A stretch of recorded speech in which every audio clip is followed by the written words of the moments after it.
Magandang gabi, kapatid kaibigan. Linggo na naman po ng gabi. Narito po akong muli, ang inyong kaibigan si Brother Albert, upang magbahagi muli ng salita ng Diyos sa gabing ito. Ang topic ko po sa gabing ito ay pinamagatan kong Forget the Past, Move On in Challenges of Life. Kapatid kaibigan, ang buhay natin sa mundong ito ay punong-puno ng pakikibaka at mga pagsubok. At ito ay bahagi ng buhay natin dito sa lupa. Kapatid kaibigan, marahil ang ilan sa inyo ay dumanas ng iba't ibang uri ng pangit na karanasan ng buhay sa nakaraang taong 2023. Ang iba dyan marahil ay nawalan ng mahal sa buhay, nawala ng trabaho, naranasang magkasakit, nalugi sa negosyo, at nagkaproblema sa pinansyal, etc., etc.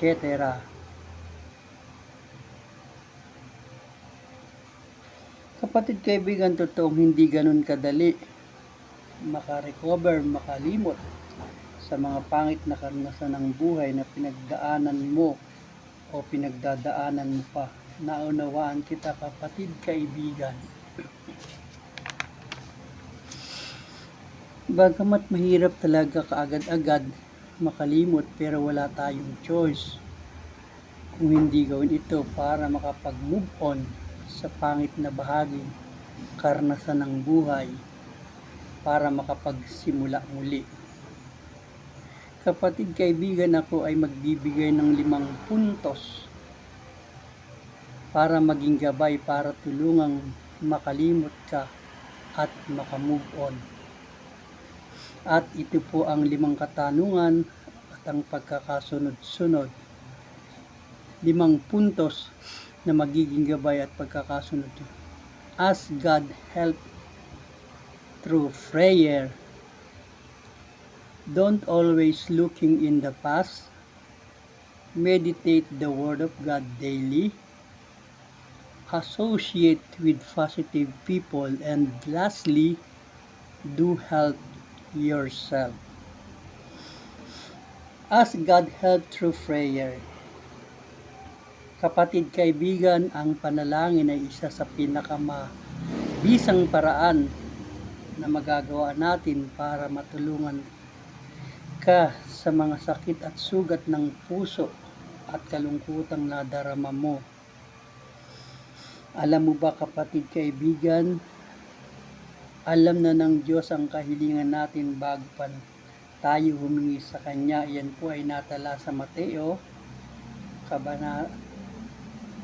chapter 6, verse 8. Kailangan lang humingi tayo para tayo ay bigyan. Yan naman po ay natala sa Matthew chapter 7, verse 7. Sapagkat ang bawat isang humihingi ay tatanggap, at ang bawat naghahanap ay nakakasumpong, at ang kumakatok ay pinagbubuksan. Yan po ay natala naman sa Mateo 7:8. So kailangan po natin humingi ng tulong sa Diyos para makalimot sa mga masama at masakit na karanasan ng buhay na dinanas ng ilan sa atin sa nakaraang taong 2023. Kapatid kaibigan, alam mo bang ang Diyos ay pwedeng tawagan at ito ay 24 oras open ang linya, hindi na-disconnect, hindi nagbibisi, laging sumasagot. Kung bakit ko nasabi, ito ay sinabi at natala sa Jeremiah 33 verse 2 up to 3. At ito po ang sinasabi, "This is what the Lord says, You who made earth, the Lord who formed it and established it, the Lord is His name. Say, call unto me, and I will answer you, and tell you the great and unsearchable things you do not know. So kung hihingi daw po tayo sa Panginoon, siya po ay sasagot. Hindi po nagbibisi ang linya niya, hindi po nadidisconnect, 24 oras open. Kaya anytime pwede tayong humingi, pwede tayong manalangin, pwede tayong tumawag sa Kanya, humihingi ng tulong para sa mga problema at suliranin at bigat ng buhay na dinadala natin. Pangalawa pong puntos, don't always looking on the past. Alam mo kapatid, kaibigan, kapag balik ka ng balik sa nakaraang nangyari sa buhay mo, hindi ito makatutulong sa iyo para makamove on at makarecover. Sa halip ito ay magbibigay daan para hindi ka makaalpas dito. Ako ay magbibigay ng dalawang halimbawa o illustration kung paano makakalimot at makamove on sa sugat at hapdi ng puso na naranasan ng ilan sa atin sa nakaraang taon. Ang una po ay para lang katulad lang yan ng mga estudyante na nagkakabisa. Lagi nila itong binabalik-balikan para lagi nilang natatandaan ang kanilang inaaral. Pero kapag hindi na nila ito minememorize, di ba nakakalimutan nila ito? Kapatid, kaibigan, parang ganyan lang din po ang dapat nating gawin. Huwag nating balik-balikan ang mga masamang alaala, masamang nangyari sa ating buhay sa mga nakaraang taon ng buhay natin. Kung hindi natin ito babalik-balikan, sooner or later, makakalimot din tayo kagaya ng mga estudyante. Kapag hindi na nila binabalik-balikan at minememorize, nakakalimutan na nila ang kanilang mga inaaral. Simpleng-simple, kung hindi natin binabalik-balikan ang mga nakaraang kabanata ng buhay natin, mawawala rin ito sa atin at tuluyan ng makakalimot. Ang pangalawang illustration o halimbawa ay parang sugat lang din yan,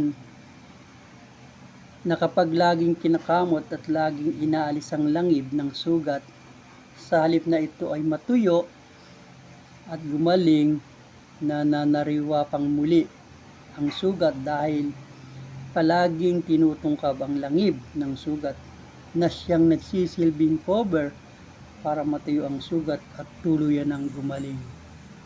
Kasi kung palagi nating sinasariwa sa pamamagitan ng pag-alaala sa mga nakaraang masamang pangyayari sa buhay natin, hindi nga ito tuluyang gagaling kasi ay laging nananariwa sa ating gunita at alaala ang mga nakaraang masamang bahagi ng buhay natin. Kung baga sa sugat, huwag natin laging kutkutin, huwag natin laging alalahanin para huwag mananariwa sa ating kaisipan ang mga nakaraang masamang pangyayari sa buhay natin. Ang pangatlo po ay meditate the Word of God daily. Kapatid, kaibigan, ang pag-meditate ng salita ng Diyos ay makatutulong sa iyo para magabayan ka at matulungan na mapalakas ang iyong hangarin, mapalapit sa Kanya para mapagtagumpayan ang mga pagsubok sa buhay na ito. At ito ang nagpapayo sa atin, at ito po ang payo sa atin: saliksikin mo ang kasulatan at kalooban ng Diyos para sa iyong buhay.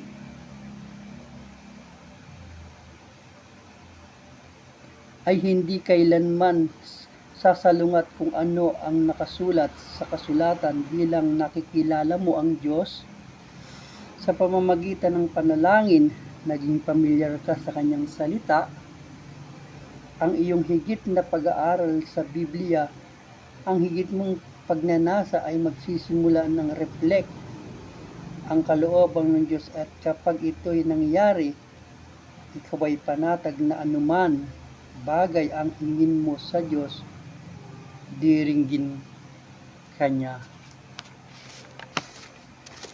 Kaya kapatid kaibigan, si Joseph po ay nagsabi ng ganito, "Do not let this book of the law depart from your mouth.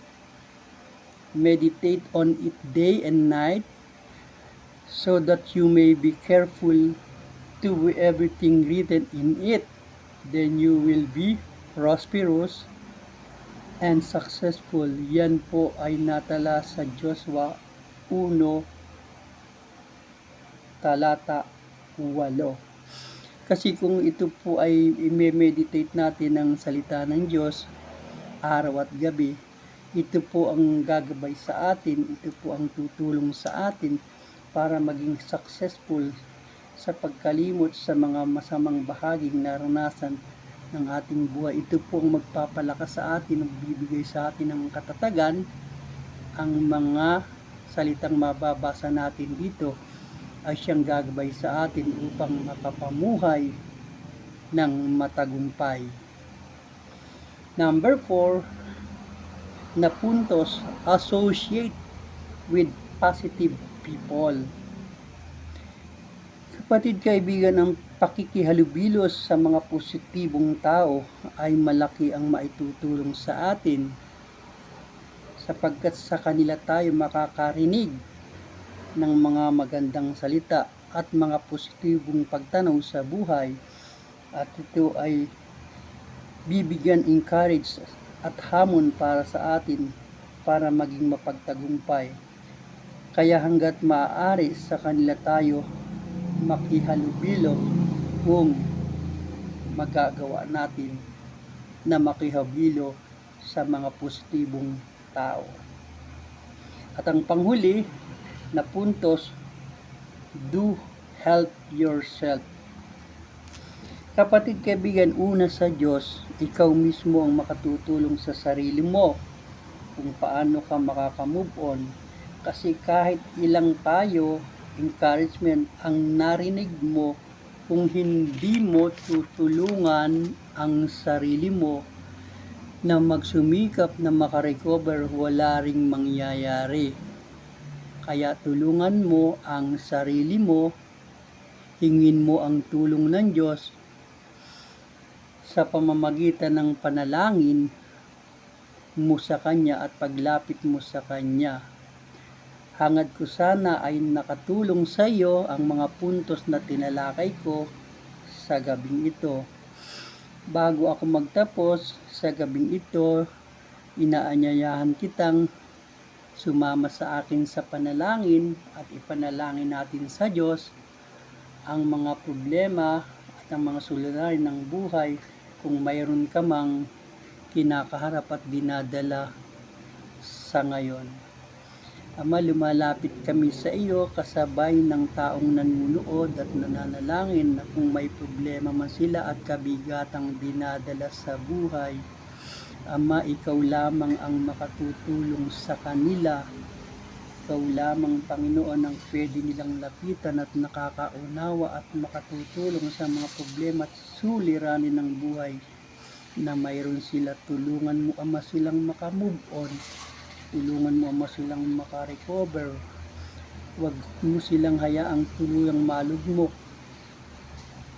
Ama, sa mga negatibong bagay na nagdaan sa kanilang buhay. Sa halip, ibabangon mo sila, Panginoon, palalakasin mo muli sila sa kanilang buhay upang makapagpatuloy sa hamon ng buhay sa daigdig nito. Tulungan mo sila, Ama, gabayan mo sila, palakasin mo sila sa kanilang buhay kung mayroon man silang pinagdadaanan.